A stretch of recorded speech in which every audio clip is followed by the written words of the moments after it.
الحمد للہ وحدہ والصلاة والسلام علی من لا نبی بعدہ اما بعد فاعوذ باللہ من الشیطان الرجیم بسم اللہ الرحمن الرحیم یا ایھا الانسان ما غرک بربک الکریم الذی خلقک فسواک فعدلک فی ای صورت ما شاء رکبک صدق اللہ ومولانا العظیم۔ یہ دنیا دار دنیا ہے، فقط ایک خواب ہے شب کا، جو دیکھا غور سے میں نے تو آنکھیں کھل گئیں میری۔ سامعین کرام، میں نے آپ حضرات کی خدمت میں سورۃ الانفطار کی چند آیت مبارکہ تلاوت فرمائی۔ شروع میں اللہ تعالیٰ نے معاد، انجام اور قیامت کے ہولناک معاملات کا ذکر فرمایا تھا۔ اب اللہ رب العزت ابتدائی حالات کو بیان فرما رہے ہیں۔ یا ایھا الانسان ما غرک، اے انسان تجھ کو کس چیز نے دھوکے میں ڈال دی اپنے رب کریم سے۔ اللہ تعالیٰ فرماتے ہیں جب تمہارے سامنے ابتدا اور انتہا کے تمام حالات اور اللہ تعالیٰ نے تمہارے اندر ایسے ایسے کمالات ودیعت فرمائے تھے، ذرا سا سوچتے تو کبھی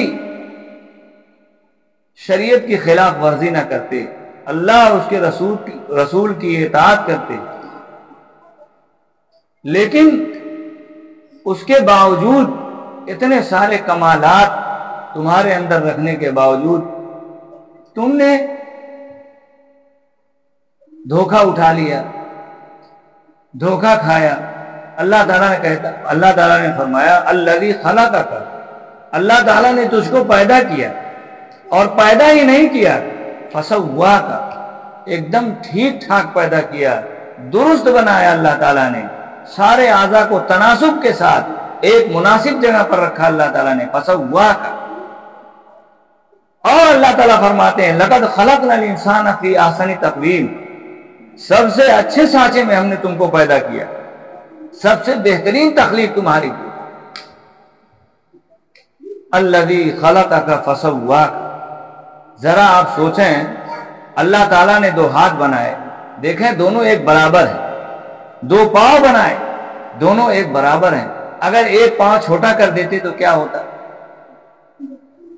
یا جو اعضاء اپنی جگہ پر سیٹ ہیں تھوڑا سا ادھر ادھر ہو جاتے تو کیا ہوتا؟ اب آپ دیکھ لیجیے، ایک جانور کو دیکھ لیجیے، ایک کتا بیچارہ، اس کو تھوڑا سا کوئی زخم لگ جاتا ہے، ایک مکھی بیٹھ جاتی ہے، پھر وہ دوڑتا پھرتا ہے، لوگ مارتے پھرتے ہیں، پوری زندگی اس کی ختم ہو جاتی ہے۔ لیکن آپ کے اوپر اگر ایک مچھر بیٹھ جائے یا اور کوئی بھی جانور بیٹھ جائے تو آپ تو اس کا خاتمہ کر دیں۔ اللہ نے وہ صلاحیت دی ہے، وہ عقل دی ہے کہ بڑے سے بڑا شیر آپ کے قبضے میں آ سکتا ہے، بڑے سے بڑے جانور کو آپ اپنے قبضے میں لے سکتے ہیں، لیکن اپنے عقل کو استعمال نہ کر کے شریعت کی خلاف ورزی آپ نے کیا۔ اللہ تعالیٰ بطور زجر اور تنبیہ کے فرماتے ہیں یا ایھا الانسان ما غرک بربک الکریم، اے انسانوں تم کو دھوکہ کس وجہ سے ہوا؟ جبکہ اللہ نے تمہارے اندر ساری صلاحیتیں دی تھی، دھوکہ کہاں سے ہوا؟ دھوکہ یہاں سے ہوا۔ اللہ نے خود جواب دیا ہے، اللہ کی صفت کرم کی وجہ سے دھوکہ ہوا۔ اللہ تعالیٰ گناہوں کی وجہ سے کسی پر فوراً پکڑ نہیں کرتے۔ ایک ظالم ظلم کرتا ہے، گناہ کرتا ہے، ٹھاٹ سے کھا رہا ہے، آرام سے زندگی اس کی گزر رہی ہے، اللہ تعالیٰ اسی وقت پکڑ نہ کرنے کی وجہ سے، اس کے رحم و کرم کی وجہ سے وہ بڑھ گیا۔ اور ہونا یہ چاہیے تھا کہ جب اللہ اتنے رحیم و کریم ہے ہم لوگوں کے اوپر تو ہم لوگ مکمل اللہ کی تابعداری کرتے اور فرما برداری کرتے، ولیکن خداوند بالا و پست بیسیاں درے رزق برکس و بس، لیکن اللہ تعالیٰ جو بلندی اور پستی کا مالک ہے گناہوں کی وجہ سے رزق کا دروازہ کسی پر بند نہیں کیا. دو کونش ایک ایک قطرہ در بہر علم، گناہ بین دو پردہ پوشت بہل.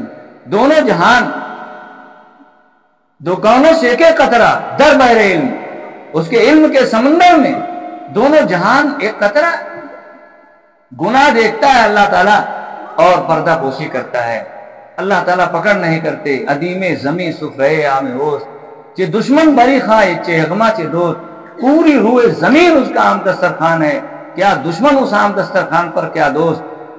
اصل میں بری خان یغما ایسے دسترخوان کو کہتے ہیں جس پر ہر کوئی کھا سکتا ہے.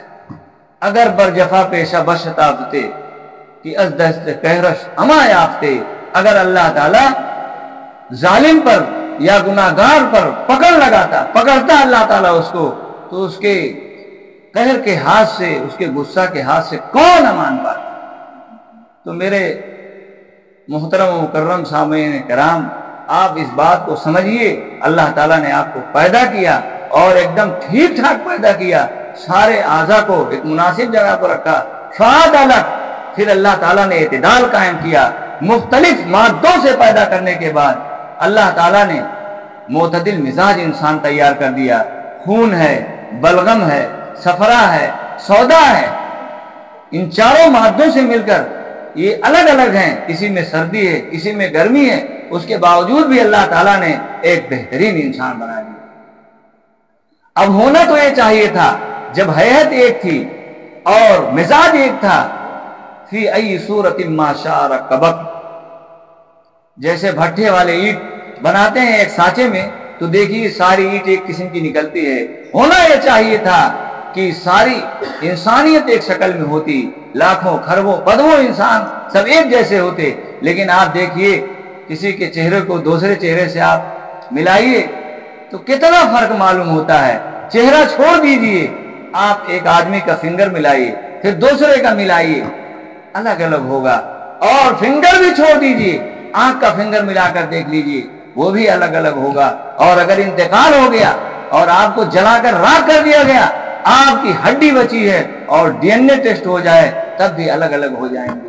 تو اللہ رب العزت نے ہم لوگوں کو سب سے اچھے سانچے میں پیدا کیا، اور کسی جاندار کے اندر یہ صلاحیت اللہ رب العزت نے نہیں رکھی.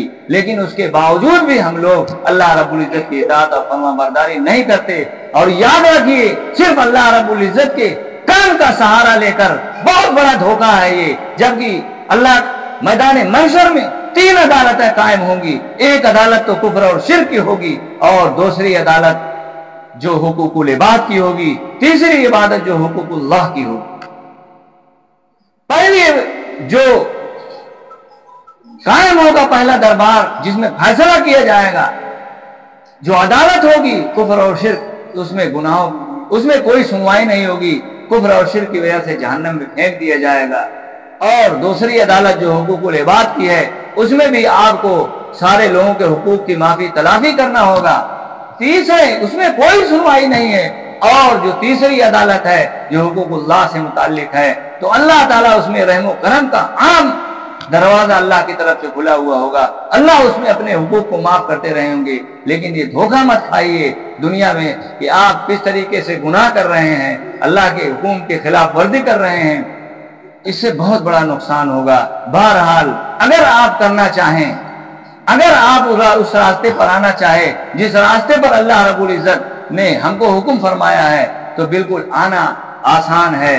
اور اگر نہ آنا چاہیں تب بھی آنا آسان ہے.